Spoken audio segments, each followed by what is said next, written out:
I finally, realized that I'm the one that's there. I'm the one that's putting in the work. I'm the one that's risking my life. I became in control of my life on the hill and off the hill as well.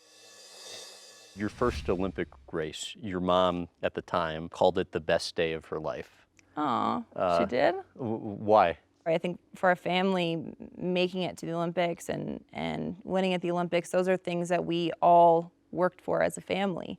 We've all sacrificed for it. So I think it was a proud moment for our entire family. I mean, I think it was always worth it to them, towards the end, but I think winning the Olympics just solidified it. The gold medal in the downhill at the Vancouver Olympics, you just sort of blacked out, apparently, according to you. Yeah, I mean, when I won the Olympics, it was probably one of the greatest runs of my career, and I think the most intense amount of pressure.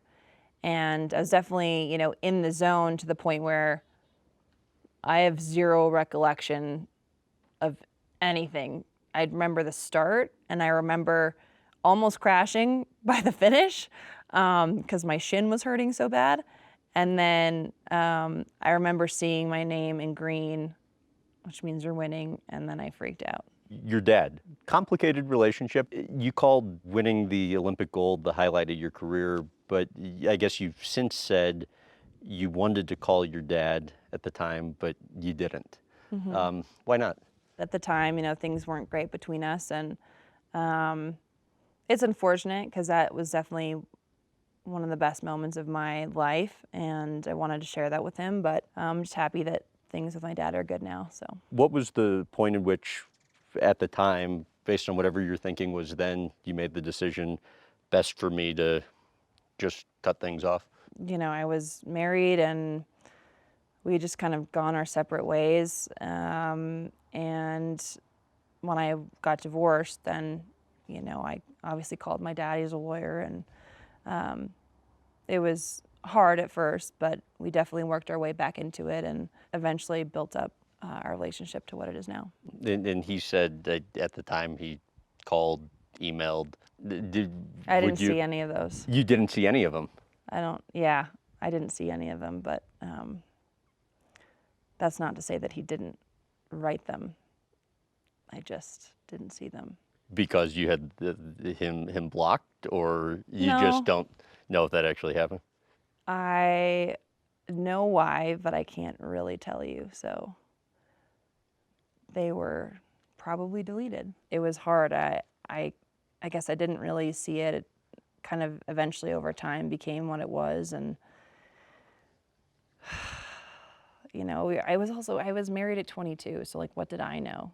I was so hyper-focused on skiing that I didn't really see a lot of other things that were going on, and it's unfortunate, but you live and you learn, you move on, and here I am. How is it that when you were going through your divorce that you managed to have the greatest season ever by a woman in World Cup history? Because I was using ski racing as an escape.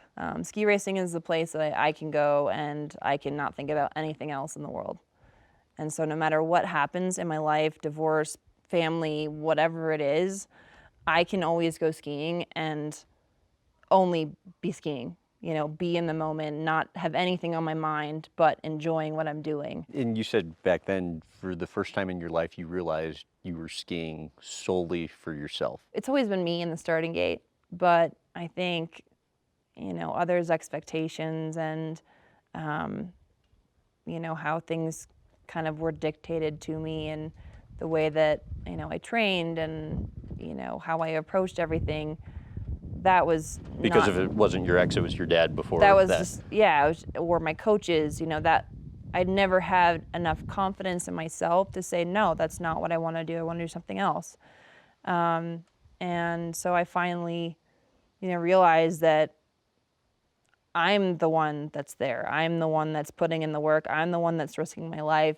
I became in control of my life on the hill and off the hill as well. I just made sure that, my decisions were mine and mine alone. And I get advice from other people, but I made sure that no one was dictating anything to me. You don't strike me as somebody I'm that's like very- afraid to I'm a speak up for pushover. yourself. I'm a Really? pushover. Yeah. I have a really hard time saying no. Hence why I'm doing this interview. Oh, ha, ha, ha. That was a good one-liner.